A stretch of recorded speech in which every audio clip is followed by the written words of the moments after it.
안녕하십니까. 저는 위즈코리아의 보안사업 부문을 맡고 있는 김훈입니다. 오늘 주제는 개인정보 접속 기록과 관련된 내용으로 준비를 했습니다. 저희 위즈코리아는 2003년 설립이 되었고요. 내년 2022년이 되면 만 20년이 되는 보안 솔루션 전문 회사입니다. 개인정보와 관련된 사업들을 현재 한 600여 개 고객사를 대상으로 다양한 정보 시스템의 구축들을 진행을 했습니다. 자랑뿐만 아니라 실제 저희가 다양한 사업들을 하다 보니 실제 이슈가 발생이 되기도 했고 사고가 발생이 돼서 했던 사업들도 있었습니다. 이렇게 말씀드리는 이유는 저희는 이러한 경험들을 토대로 오늘 발표드리려고 하는 개인정보 안정성 확보 조치 기준 변경에 따른 주요 관리 방법과 이슈들에 대한 설명을 진행을 하려고 합니다. 지금 말씀드렸던 개인정보에 대한 접속 이력은 항상 중요하게 관리를 해야 되겠고요. 일단 먼저 개인정보 접속 이력이 과연 어떻게 관리가 되는지를 설명을 드리도록 하겠습니다. 보통 고객사 시스템들은 다양한 환경으로 구성이 되어 있습니다. CS 환경이라던가 와스 환경이라던가 이런 환경들로 다양하게 구성이 되어 있고요. 지금 오늘 설명드릴 구조는 주로 어플리케이션 3티어 환경에 대한 부분을 설명을 드리도록 하겠습니다. 보통 개인정보 취급자분들이 ERP와 같은 내부 업무 시스템에 접속을 해서 개인정보를 조회를 하게 되면 취급자에 대한 요청을 개인정보가 보관되어 있는 DB 서버에서 조회가 되고 조회된 정보는 어플리케이션 서버를 통해서 개인정보 취급자에게 전달이 되게 됩니다. 이렇게 전달된 정보들은 어플리케이션 서버에서 개인정보 접속 기록으로 생성을 하게 되겠고요. 이렇게 생성되는 접속 기록을 관리를 하도록 하고 있습니다.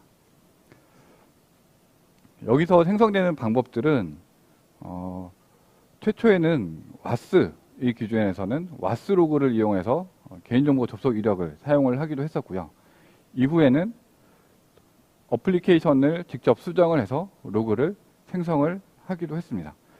보통 어플리케이션이라고 하면 내부에서 관리되는 메인 시스템은 내부에서 유지보수를 관리하는 관리 인력들이 있어서 실제 어플리케이션을 수정을 해서 개인정보 접속 로그를 생성하는 것이 가능합니다. 하지만 생성되고 관리가 된 지 오래된 업무 시스템들은 어플리케이션을 수정, 유지보수할 수 있는 관리 인력들이 부족하기 때문에 개인정보 접속 로그를 생성하는 데 이슈들이 많이 발생이 됐습니다. 이후에는 저희와 같은 솔루션 업체들에서 자동으로 로그를 생성할 수 있는 방법으로 개인정보 접속 로그를 생성을 하기도 했습니다. 그러면 과연 이렇게 생성된 개인정보 접속 로그들은 어떻게 생성이 돼서 관리가 됐었을까요? 생성된 접속 로그들 중에서는 잘 관리가 되고 잘 유지가 되는 접속 로그들도 있긴 하겠지만 잘못 생성이 돼서 과태료 처분을 받거나 시스템에 대한 재구축을 진행하던 방법들도 발생이 됐습니다. 이후에는 뉴스 기사를 통해서 유출 사고에 대한 부분도 많이 대두가 됐었고요. 이런 걸 통해서 19년도에는 개인정보 안정성 확보 조치 기준이 바뀌기도 했습니다. 이후에도 보안 사고에 대한 항목들이 계속 발생이 되고 19년도 이후에도 추후에 개인정보와 관련된 법규가 추가로 더 변경이 될 수도 있을 것으로 예상을 하고 있습니다. 이러한 사고들은 개인정보를 어떻게 유지하고 관리해야 될지에 대한 원칙을 고민을 해봤습니다.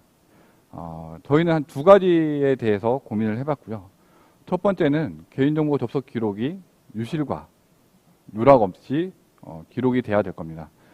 개인정보보호법에서는 개인정보 접속 이력을 유지하고 관리하도록 하고 있습니다. 유실과 누락에 대해서는 별도로 법적 항목에서는 설명을 하고 있지는 않지만 실제로 유출 사고가 발생이 됐을 때는 이러한 유실과 누락이 중요해질 수 있습니다. 이후에 법규 준수와에 관련되어 있는 5가지 항목에 대해서도 관리가 필요합니다. 누가, 언제, 어디서, 누구의 정보를 어떤 업무를 수행해서 조회를 했는지에 대해서 당연히 보안 관리가 돼야 되겠고요. 이러한 접속 기록은 당연히 기록 항목으로 남겨지는 것뿐만 아니라 실제로 이 접속 기록이 정확하게 남기도록 해야 합니다. 예를 들면 홍길동의 정보를 조회를 할 때 홍길동의 정보를 조회한 사용자가 제가 조회를 했다고 하면 제가 아닌 다른 사람이 조회한 기록으로 만약에 기록이 되어 있을 경우에는 이 접속 기록이 정확한지에 대한 무결성이 이슈가 될 수 있습니다. 저희는 이 5가지 항목 이외에 조회명 건수에 대한 부분도 남겨야 되는 것으로 고민을 하고 있습니다. 최근에 바뀐 정보주체 정보에 대한 접속 기록과 관련된 항목으로 세부 내용은 다음 장표에서 추가적으로 설명을 드리도록 하겠습니다. 19년도에 기준고시가 변경이 됐었고요. 이 19년도에 변경된 주요 항목에 대해서 설명을 드리고 어떤 부분들을 관심 있게 유의사항으로 봐야 되는지 설명드리도록 하겠습니다. 첫 번째는 처리한 정보주체 항목이 추가가 됐습니다. 이 처리한 정보주체 정보라고 하면 실제 누구의 정보를 받는지에 해당하는 정보고요. 여기에 해당하는 항목이 아이디나 고객정보, 학번 혹은 이름과 관련된 내용들이 포함이 되게 됩니다. 그러면 이 정보주체에 대한 정보를 과연 어느 정도로 정확하게 기록이 가능한지가 중요한 유의사항으로 볼 수가 있게 되겠고요. 그리고 이 정보주체 정보를 기록을 할 때 대량으로 조회를 하는 경우에 대량으로 조회한 결과 정보도 안에 정보주체 정보가 많이 포함이 되어 있을 수 있습니다. 이러한 대량 정보를 조회를 할 때 SQL문을 기록을 하고 이걸 대체로 해서 정보주체 정보로 기록을 할 수 있는지도 주의 깊게 봐야 할 겁니다. 두 번째는 개인정보 접속 기록이 6개월 동안 보관을 하던 거에서 1년 그리고 최대 2년까지 기록을 하도록 하고 있습니다. 2025년까지는 최대 5년까지 보관해야 될 것으로 보고 있고요. 실제로 이 보관 기간이 늘어나면서에 대한 이슈는 개인정보 접속 이력을 보관하는 이 시스템의 용량적인 문제가 있을 수 있습니다. 예를 들면 기존에는 접속 이력을 보관하는 그 저장소를 RDB를 많이 사용을 했었고요. RDB를 통해서 보관을 했던 이 기록을 6개월에서 1년으로 확대해서 보관을 하려면 이 보관하는 물리적인 서버의 스케일업을 통해서 보관을 할 수가 있게 됩니다. 하지만 이 보관 기간이 5년까지 늘어나게 되면 실제로 스케일업만으로는 보관하기는 쉽지 않습니다. 따라서 스케일 아웃을 할 수 있도록 보관 기간 접속 기록 관리할 수 있는 DB 구조도 RDB에서 노에스QL 기반의 빅데이터 엔진을 사용하는 추세로 많이 바뀌고 있고요.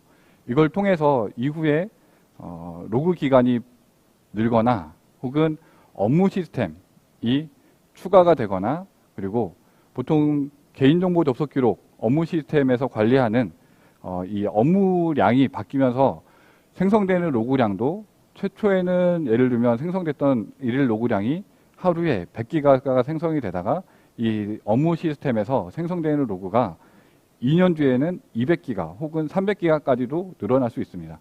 이것에 따라서 실제 보관되는 스토리지를 스케일 업뿐만 아니라 스케일 아웃까지 할 수 있는 구조도 가능한지를 봐야 될 것 같습니다. 해설서에서는 개인정보 접속 기록에 대한 대량으로 조회를 했을 경우에는 조건 검색문을 이용해서 정보조치 정보로 기록을 할 수 있도록 하고 있습니다. 실제 앞에서 말씀드렸던 이 보관 기간이 늘어나고 그리고 보관하고 있는 데이터량이 늘어남에 따라서 보관할 수 있는 용량을 관리를 할 수 있는 방법으로는 검색 조건문을 기록을 하게 되면 실제로 양적인 면에서 최소화를 할 수 있도록 할 수 있습니다. 따라서 이 검색 조건문에 해당하는 SQL문을 기록을 할 수 있는지도 주의 깊게 봐야 합니다. 접속 기록을 6개월에 한 번씩 점검하던 것이 월 1회 이상 점검으로 바뀌었고요. 그리고 1회 점검을 하면서 다운로드와 관련된 접속 기록이 있는 경우에는 사유를 반드시 확인하도록 하고 있습니다. 이 다운로드에 대한 사유는 모든 어플리케이션, 업무 시스템에서 발생되는 모든 다운로드 사유를 관리할 필요가 있는 건 아니고 내부 관리 계획에 따라서 접속 기록을 보관하고 사유를 받으시면 됩니다. 이 내부 관리 계획이라고 하면 다운로드가 발생이 됐을 때 예를 들면 다운로드에서 확인되는 정보 주체 항목이 10,000건 혹은 20,000건 이상 조회가 됐을 경우에만 사유를 남기도록 혹은 내부 규정에 따라서 관리를 하시면 됩니다. 여기에서 중요한 건 다운로드에 대한 접속 이력을 정확하게 생성을 할 수 있는지와 그리고 이 다운로드에서 포함된 행위에 대해서 정보 주체 항목들을 정확하게 찾아낼 수 있는지가 중요한 유의사항이 되겠습니다. 초기에 제가 설명드렸던 항목 그 5가지 항목 위에 조회명 건수에 대한 부분을 잠깐 언급을 해드렸습니다. 이 조회명 건수는 이후에 그 비정상 행위를 분석을 할 때 중요한 항목으로 사용이 될 수 있습니다. 실제 정보 주체 정보를 조회를 하고 조회된 명수를 정확하게 기록이 돼야 조회된 항목에 대해서 이 비정상 행위를 찾아낼 수 있도록 할 수 있게 되겠습니다. 그러면 이렇게 생성되는 개인정보 접속 기록을 생성되는 방식에 따라서 특징과 기술적인 차별성에 대해서 보도록 하겠습니다. 보통 3티어 환경에서는 개인정보 취급자가 어플리케이션 서버를 접속을 하게 되겠고요. 서버에 접속을 해서 특정인을 조회를 하거나 업무 시스템에서 개인정보에 해당하는 항목을 조건 입력을 해서 조회를 하게 됩니다. 이후에 WAS 어플리케이션에서는 DB에 보관되어 있는 개인정보와 관련된 쿼리를 보내게 되고요. DB를 통해서 회신받은 DB 조회 결과값을 WAS 어플리케이션이 읽어서 사용자한테는 사용자 결과 화면을 전달을 해주게 됩니다. 이때 조회되는 사용자 결과 화면에는 UI 형태로 표시가 되겠지만 실제로는 HTML 소스와 같은 형태로 기록이 되고 있습니다. 여기에서 생성되는 접속 기록을 생성하는 방식으로는 크게 2가지 방식이 있습니다. 첫 번째는 소프트웨어 방식이고요. 두 번째는 네트워크 방식으로 접속 기록을 생성을 할 수 있습니다. 소프트웨어 방식은 WAS 안에 소프트웨어가 설치가 돼서 로그를 생성하는 방식이고요. 네트워크 방식은 사용자와 WAS 사이의 네트워크 구간에서 패킷을 조합을 해서 로그를 생성하는 방식입니다. 다시 이 WAS 소프트웨어 방식은 BCI 방식과 자바 필터 방식 2가지로 다시 나뉘게 됩니다. 여기서 BCI 방식에 대해서 먼저 좀 설명을 드리면 BCI 방식은 WAS의 플러그인 방식으로 설치가 되게 되고요. 이 설치된 플러그인 방식은 WAS가 동작이 될 때 같이 동작이 되게 됩니다. 별도의 프로세스는 아니고요. WAS 안에 이 플러그인 모듈 형식으로 올라가게 되고 이 올라간 모듈이 WAS가 기동이 될 때 같이 올라가게 되고 WAS가 내려가게 되면 같이 내려가는 구조라고 보시면 됩니다.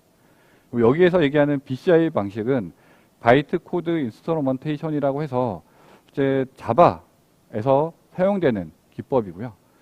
실제 자바 코드를 프로그래밍을 하고 컴파일을 하고 나면 클래스라는 파일이 나타나게 됩니다. 이 클래스는 동작이 될 때 JVM에 올라가게 되고요. 이 JVM에 이 클래스가 올라가면서 바이트 형태로 변환이 됩니다. 여기서 얘기하는 BCI 방식은 이 JVM에 이 클래스가 올라가는 구조에서 앞에서 말씀드렸던 1, 2, 3, 4번 각 사용자 요청과 SQL문과 SQL 결과, HTML을 주고받는 각 구조에서 로그를 자동으로 생성할 수 있도록 하고 있습니다. 당연히 여기서 말씀드리는 이 소프트웨어 방식이나 네트워크 방식은 소스 수정 없이 로그를 생성할 수 있는 방식이 됩니다.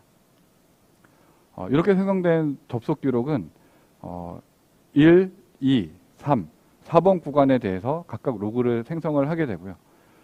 다시 이 구간을 좀 나누어 보게 되면 1, 4번은 사용자 구간에 해당하게 되고 2, 3번 SQL문과 SQL 결과는 DB 구간에 해당하게 됩니다. 이 사용자 구간과 DB 구간을 모두 남기게 되고 이 남겨진 정보를 조합을 해서 하나의 트랜잭션으로 남기는 방법을 적용을 하게 됩니다.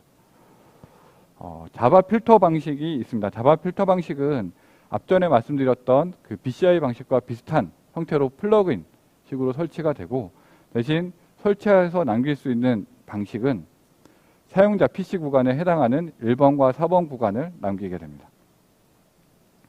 여기서 DB 구간에 해당하는 2번과 3번 구간은 접속 기록에서 포함이 되지 않게 되겠고요. 이 2번과 3번이 포함되지 않음으로써 SQL문 이 기록이 안 되는 방식이 됩니다. 네트워크 방식은 앞에 말씀드렸던 필터 방식이랑 유사하긴 합니다. 실제 사용자 구간에 해당하는 1번과 4번 구간에 접속 기록을 남김으로써 이 구간에 생성되는 접속 기록을 이용을 해서 로그로 만들게 되고요. 대신 앞에 말씀드렸던 이 소프트웨어 방식은 WAS 안에서 로그를 생성을 하는 방식이고 이 네트워크 방식은 사용자와 WAS 사이에 있는 주고받는 패킷을 이용을 해서 하는 방식이다 보니 내용적인 면에서는 약간 차이는 있긴 하겠고 그리고 이 네트워크에 있는 패킷을 조합을 하면서 실제 패킷이 유실되거나 했을 때는 해당하는 로그가 유실이 발생할 수 있을 수도 있습니다. 이렇게 되는 경우에는 저희가 그 중요한 항목으로 말씀드렸던 유실이 발생될 수 있게 되겠습니다. 당연히 DB 구간에 대한 접속 이력도 남기지 못하는 방식입니다. 마지막으로 JDBC 드라이버 교체 방식이 있습니다. 이 JDBC 드라이버 교체 방식은 BCI 방식과 유사하게 사용자 구간과 DB 구간에 대한 접속 기록을 모두 남길 수는 있으나 JDBC 드라이버를 임의로 변경을 함으로써 실제 접속 기록은 남길 수 있지만 보안적인 문제가 발생할 수 있습니다. 실제 JDBC 드라이버를 수정을 함으로써 JDBC 드라이버가 패치가 되거나 신규 버전이 나왔을 때는 이 DB 구간에 대한 접속 기록이 유실이 발생될 수가 있게 되겠고요. 이 때문에 실제 접속 기록의 품질에서 문제가 발생이 됩니다.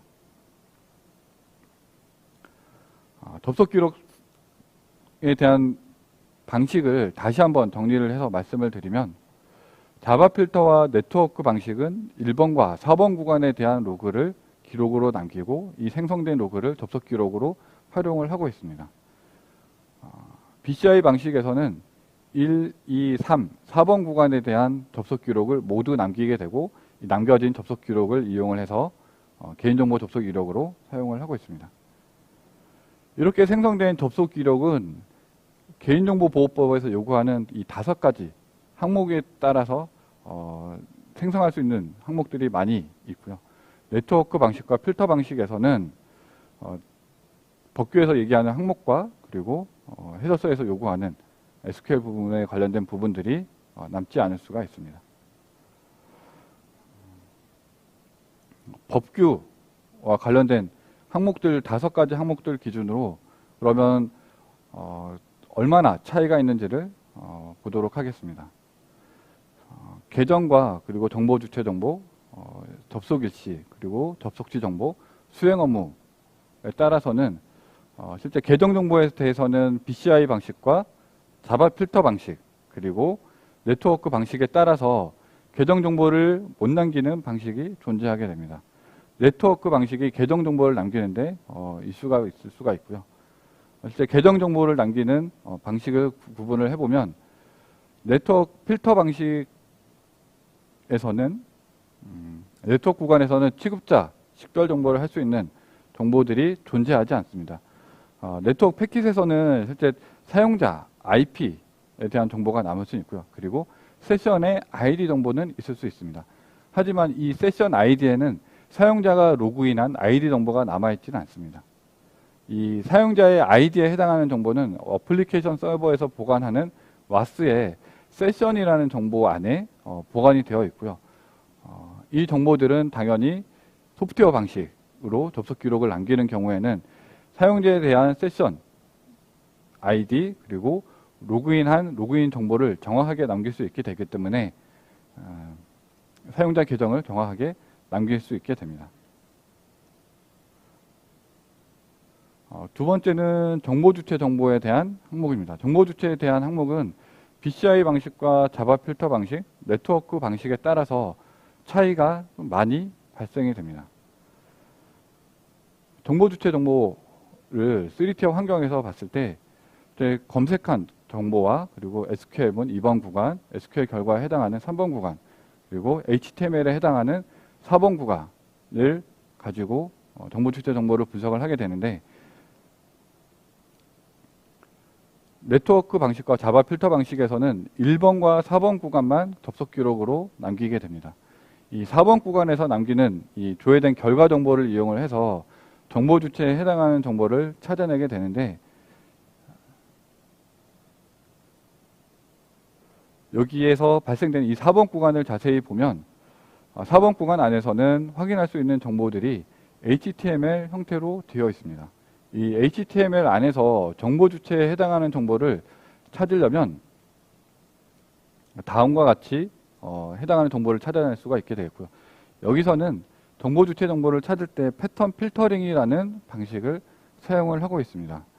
지금 앞에 보였던 이 HTML 안에 있는 정보들 중에 정보 주체에 해당하는 이름을 한번 패턴 필터링으로 찾아보도록 하겠습니다. 여기에서 나타나는 정보는 앞에서 보면 마제야, 변호사, 이상호, 이발사와 같이 이런 항목들로 일단 추출이 될 수 있도록 됩니다. 그럼 정확하게 정보가 추출이 되었을까요? 그냥 보기만 해도 변호사와 이발사는 정보 주체에 해당하는 이름은 아닌 걸로 보입니다. 따라서 정보 주체에 대한 선별 선택이 정확하지 않다고 좀 볼 수 있을 것 같고요.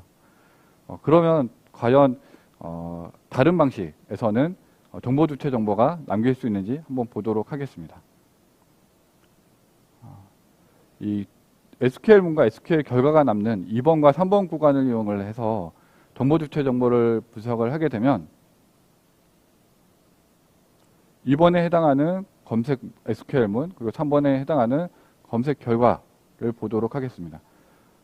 좀 전에 말씀드렸던 김채아, 변호사, 김성호, 이발사와 같은 정보가 이제 3번 구간에서 유저 언더바 네임, 유저 언더바 잡에서 확인이 될 수 있습니다. 이 2번과 3번 구간을 남기게 되면 실제 패턴 필터링으로 정보를 구분을 하는 게 아니라 이 조회된 SQL문과 SQL 결과에 포함되어 있는 사용자에 해당하는 이 컬럼에 해당하는 정보를 정보 주체 정보로 선택을 해서 남기기 때문에 정보 주체 정보가 정확하게 남는다고 보시면 될 것 같습니다. 앞에서 보여드렸던 패턴 필터링 방식을 사용을 하게 되면 HTML 안에서 해당하는 정보들을 찾아야 되기 때문에 정확하지 않은 정보들이 기록이 될 수가 있게 되겠고요. 2번과 3번 구간을 남기게 되면 이 2번과 3번에 해당하는 컬럼 정보를 기록을 함으로써 이 컬럼 정보를 이용을 해서 정확한 정보 주체를 기록을 할 수 있게 됩니다.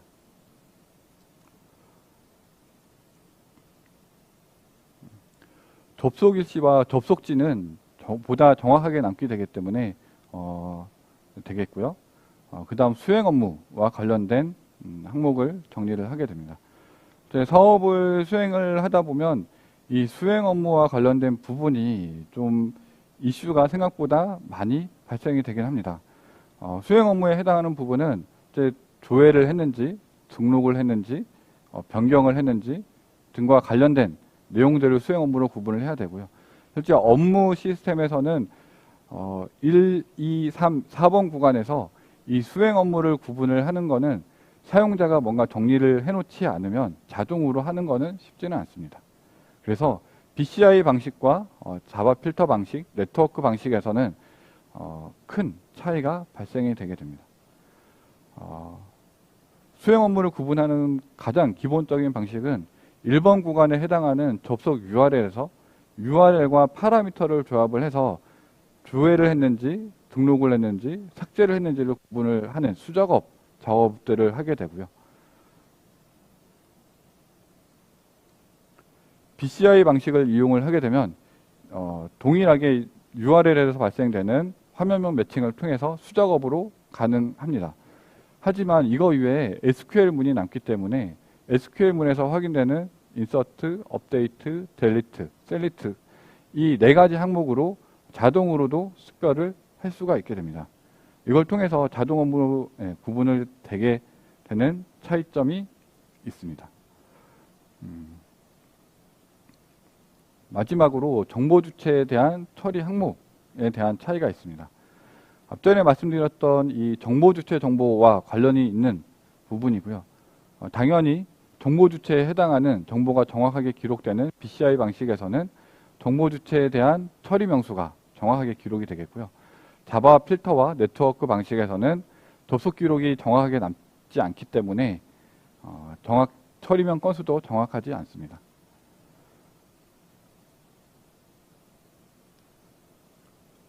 (4번) 구간에서 확인되는 이 HTML 안에서는 패턴 필터링이라는 방식으로 정보 주체에 대한 명수를 찾아낸다고 말씀드렸는데, 이걸 통해서 확인된 건수가 16명이라면 실제 DB조에서 나온 이 DB조의 컬럼으로 매핑해서 하는 정보 외에 DB는 실제 로우 단위로 기록이 되기 때문에 이 로우에 대한 결과값을 기록을 하고 있습니다. 이걸 통해서 실제 정확한 조회된 명수에 대해서도 기록을 할 수 있게 되겠습니다. 이렇게 접속 기록 생성 방식에 따라서 남길 수 있는 항목들이 차이가 발생이 되게 되겠고요. 이런 방식 때문에 실제 기본적인 법규 준수가 가능한지 불가능한지에 대해서 문제가 발생할 수가 있게 됩니다. 오늘 발표는 여기까지 좀 준비를 했고요. 마지막으로 그 다운로드에 관련된 좀 이슈들이 있어서 한 번 더 조금 설명을 좀 드리고 마무리를 하도록 하겠습니다. 근데 다운로드가 발생되는 항목들이 크게 3가지 방식이 있습니다. 업무 시스템에서 다운로드를 하게 되면 파일을 다운로드하는 방식이 있고요. 그리고 와스를 경우에서 DB에 보관되어 있는 개인정보를 조회를 해서 화면에 보여지는 정보를 엑셀이나 관련된 파일 형태로 다운로드를 하는 방식이 있습니다. 마지막 3번째는 이 조회되는 기록들이 사용자 PC에서 조회된 화면에서 바로 내려받는 방식이 있는데, 보통 X인터넷 방식이나 그리드 형식을 사용을 하는 경우에는 이 화면에서 조회된 결과가 파일로 다운로드가 되는 방식입니다. 이런 경우에는 앞에서 말씀드렸던 첫 번째와 두 번째 방식은 와스를 경유하기 때문에 접속 기록으로 정확하게 남길 수는 있게 되겠고, 대신 X인터넷을 사용하거나 하는 경우에는 사용자 와스 구간에서 접속 기록이 발생이 되지 않기 때문에 접속 기록에서는 바로 수정을 기록을 할 수는 없습니다. 대신 이 발생되는 시점에 다운로드가 발생되는 시점에 그 X인터넷과 관련되어 있는 소스를 일부 수정을 해서 그 다운로드가 발생이 됐다라고 와스 쪽에 요청을 보내게 되면 그 이력을 접속 기록으로 생성할 수 있도록 구축을 해서 적용을 하고 있습니다. 네, 오늘 발표는 여기까지 마치도록 하겠고요. 개인정보 접속 기록과 관련해서 문의사항이 있는 경우에는 추가적으로 저희한테 연락을 직접 주시면 답변을 드리고 설명을 드리도록 하겠습니다. 오늘 발표 드려줘서 대단히 감사합니다.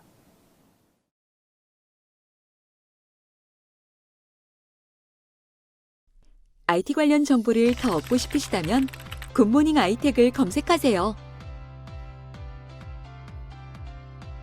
클라우드 앤 인프라, AI 앤 빅데이터, 매니지먼트, 그리고 정보보호 솔루션까지 최고의 품질과 서비스, 검증된 기술력을 가진 굿모닝 아이텍의 최신 IT 관련 정보를 홈페이지, 유튜브, 페이스북에서 직접 확인하세요. 구독, 좋아요까지 눌러주는 건 센스! 고객의 신뢰를 기술력으로 보답하는 굿모닝 아이텍. 지금 바로 연락하세요.